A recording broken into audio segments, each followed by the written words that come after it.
traders, FX Pip Collector here. Today is Wednesday, October 16th, and I'm going to be analyzing the pound US dollar starting on the monthly, working my way all the way down to the 1 hour time frame for the full top down analysis. But first, don't forget to check out my website, fxpipcollector.com, if you'd like to get access to my swing trade signals, my daily member only live streams I do on Zoom, and my 34 video trading course, all included for only $30 per month.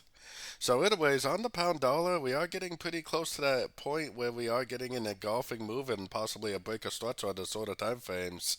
If it does do that, then it probably is going to confirm that we're going to go down and either make it a running flat, which would be a higher low, or possibly an expanding flat would go down and make a lower high.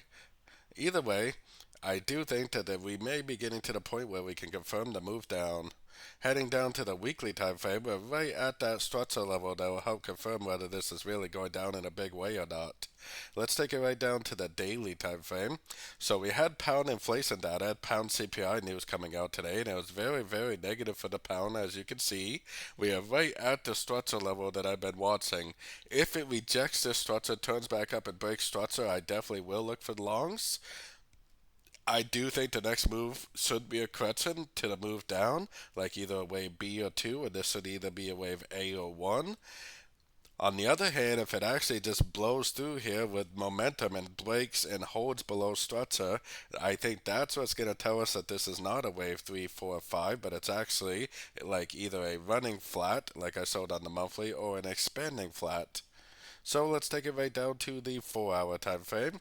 So 4 hour time frame, price made 1, 2, 3 waves up, made another lower high, and another extremely beautiful entry to go short.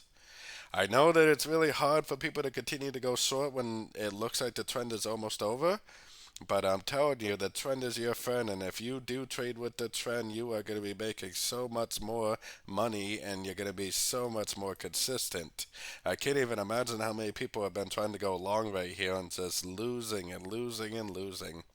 Going right down to the 1 hour time frame, like I said, if you've been watching my videos, then hopefully you've been trading in the right direction. What happened was we had 1, 2, 3 waves up, 1, 2, 3 waves down, 1, 2, 3 waves up. This is an extremely clear Elliot wave pattern, WXY 333. 3 waves down, three waves up, 3 waves down, 3 waves up, engulfing down. The entry to go short was actually yesterday afternoon, but what a beautiful, beautiful trade. And I can't even imagine how many people have been trying to go long and losing on this trade. But luckily, if you've been watching my videos, then you've been going short at the end of every single 1, 2, 3 pattern that you see for the continuation of the downtrend. So this definitely looks like a 1, 2, 3 right here. So I don't even think the move is over. I would expect to see a 4 and a 5. And even if it does make a 3, 4, 5, turn up and break this structure, that is still not going to turn me into a buyer. The only thing that will turn me into a buyer right now is seeing this blue box, seeing that major structure get broken to the upside. So don't forget to join my free Discord group, which is linked down here in the corner. And as always, thank you and happy trading.